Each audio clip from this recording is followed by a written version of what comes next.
बरसाने के मैदानों पर मूसलाधार पानी बरस रहा था। अपनी फूस की छत पर लगातार होती खटपट से बेपरवाह कबीर गुनगुनाता हुआ अपनी खड्डी पर बुनाई कर रहा था। ये बरखा कब रुकेगी? माई लोई ने कुड़ कर कहा। बाजार कितने दिनों से बंद पड़ा है, न घर में आटा न हमारा कोई कपड़ा बिका है। साहूकार के उधार भी अब और भी नहीं मिलने वाला। इससे पहले कि कबीर कोई जवाब देता, उनके दरवाजे पर दस्तक हुई। माई लोई ने उठकर द्वार खोला। कुछ साधु मिलने आए थे। कबीर ने अपनी पत्नी की ओर देखा। माई लोई उसे ही देख रही थी। वह जानती थी कि उसे अब क्या करना होगा। मेहमानों को आसान पानी देने के बाद मेजबान जब उनसे गहरी बातचीत में डूब गए तो वह अपनी चौखट से बाहर होती वर्षा से माई लोई चुपचाप निकल गई। थोड़ी दाल और चावल उधार लाने की उम्मीद लिए वह हाट तक जा पहुंची। कई दुकानें बंद थी। जो खुली थी उनके साहूकार धंधे में प्रकृति के डाले अड़ंगे से चिड़चिड़े हुए बैठे थे। दमड़ी लाई हो? वे पूछते। वह सिर हिला देती। चुकाओगी कब? वे पूछते। जब कोई हमें चुकाएगा, वह जवाब देती। आज ये जवाब काफी न था। अंधकारमय आसमान की ओर ऊपर देखकर वे सर हिला देते और किराना खरीदने के लिए उन्हें भी नकद की जरूरत थी। उनके पास भी जो थोड़ा कुछ तो था, उसमें ज्यादातर तो उधार पर ही बिका हुआ था। लोई कई दुकानदारों के पास गई, लेकिन आज सभी दुकान नकदी चाहते थे। आखिरकार उसने भी अपने परिवार में जिनका उन्हें पेट भरना था। बारिश ने सभी गरीब कारीगरों को त्रस्त कर दिया था। अपने नाम के बावजूद कबीर था तो एक गरीब जुल्हा ही। गरीबी को उधार दिलवाते दिलवाते प्रसिद्धि की कोस भी चूक जाते हैं। भूखे पेट सिर्फ सद्भावना का या अच्छे कर्मों से तो भरे नहीं जा सकते। लोई ये सब समझती थी। वह चलती गई घर से दूर और दूर, विनती करती मांगती। असफल इतनी दूर तो आज से पहले वह कभी नहीं गई। आशा से भरकर मांगती, लेकिन हर कोई इनकार और निराशा हो जाती। एक साहूकार जिसे वह जानती नहीं थी, उधार व राशन देने के लिए मान गया, इस शर्त पर कि रात को वह उसके साथ बिताए। लोई बरसात में ठगी सी खड़ी रह गई। हतप्रभ की हंसे या रोए, कैसे उसका जवाब दे। भीगी हो, थक गई हो, उसने मक्कारी से कहा। बहुत मती सोचो, जो लेनोए अभी ले जाओ, जो लेना हो अभी ले जाओ, बाद में आ जाना। उसे दरवाजे पर जड़वंत खड़े पांव तले के कीचड़ को मूर्खता से घूरते देखकर साहूकार ने उसकी हैरत को रजामंदी समझ लिया। उसने सौदा भर कर उसे दे दिया।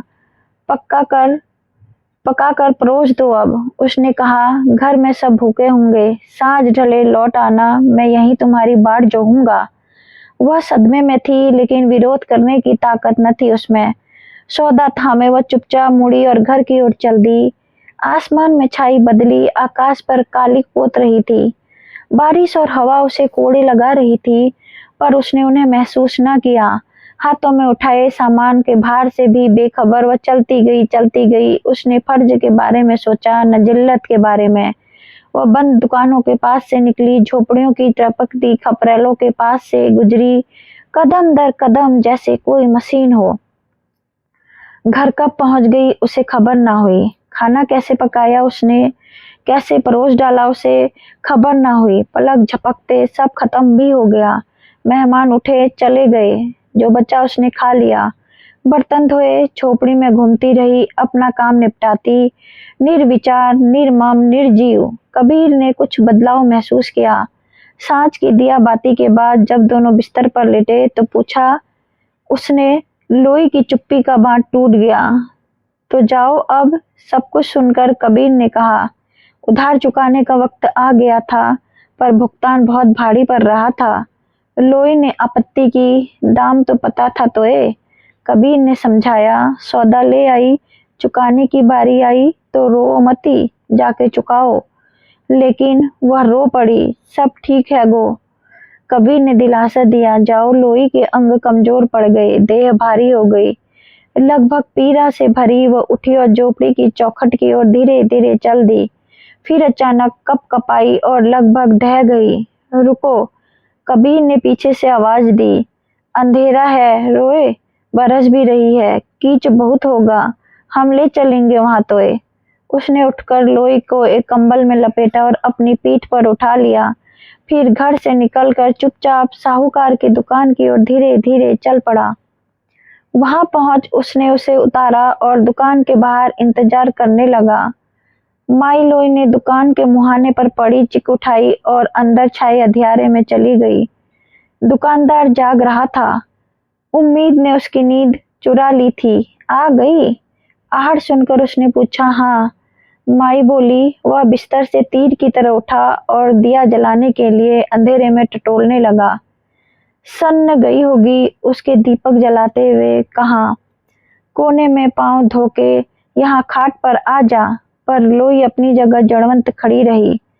दीपक की फैलती रोशनी में बनिया पे देखकर दंग रह गया कि उसके कपड़े या पैरों पर कीचड़ का नामो निशान तक न था। पोखर भरे अंधेरे रास्तान में आई। उसने हैरत से पूछा, फिर भी सनी कैसे ना लोई? फूट फूट कर फिर रो पड़ी। सब बता दिया उसने। क्या? सुनकर वह सकते में आ गया। तेरा मर्द तुझे यहाँ लेके आया है? हाँ, उसने जवाब दिया। वो बाहर है। उसे खबर थी? तो तू यहाँ क्यों आई? उसने फिर पूछा। हाँ, फिर भी तुझे उठा के यहाँ लाया?